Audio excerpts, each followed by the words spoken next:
Bonjour à tous et bienvenue sur boursicoté.com pour cette nouvelle analyse technique du CAC 40 en clôture avec une séance qui est restée dans les mêmes zones de cotation que les jours précédents avec un appui ici sur la zone des 4910 points qui agit comme zone de support aujourd'hui. Le CAC 40 clôture sur des niveaux très proches des niveaux de la veille puisqu'à 4935,99 le CAC 40 perd 0,19% par rapport à la clôture de la séance précédente.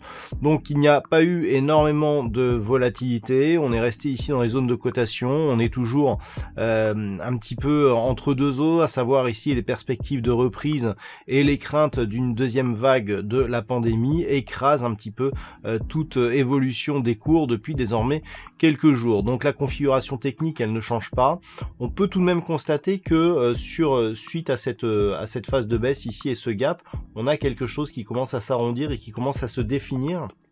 Alors ça irait plutôt vers une reprise d'un mouvement baissier puisque l'on a ici une impulsion, donc une dynamique haussière, ici ce gap qui est donc un gap de rupture, le rebond qui parvient à peine à combler ce gap et qui ici se stabilise, ça irait plutôt ici vers une reprise d'un mouvement baissier et un possible retour ici sur la zone des 4700 points. Donc tant que l'on reste au-dessus des 4910, on échappe à ce scénario baissier. Par contre, en cas de rupture, notamment par rapport à une zone ici intermédiaire que je vous ai décrit ce matin à 4860 points, si on commence à casser ces zones, on pourrait bien valider ce mouvement et revenir rapidement sur la zone des 4700 points.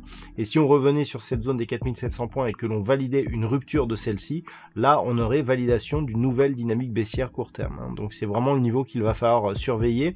Et puis à la hausse, comme je l'indiquais ce matin, c'est cette zone ici de comblement de gap, voilà, que l'on a, qui est vraiment très étroite. Donc zone ici est 5045, donc entre 5040 et 5050 points.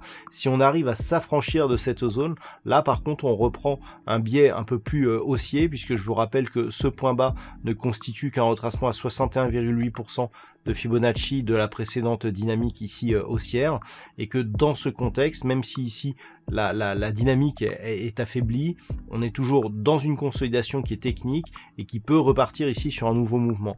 Mais dans un premier temps, il faudrait casser ici cette zone des 5045 points pour vraiment valider ici un possible retour sur cette zone de point haut ici à 5213 et sur la résistance ici des 5255 points. Donc demain, les niveaux seront les mêmes à surveiller que ceux que nous surveillons depuis désormais quelques jours. Voilà donc ce que l'on peut dire d'un point de vue technique sur la configuration actuelle. D'un point de vue statistique, on a une configuration qui encore une fois ne nous donne pas assez d'occurrence pour donner une statistique fiable. Je vous donne donc rendez-vous dès demain pour d'autres analyses techniques, toujours sur le site boursicoté.com.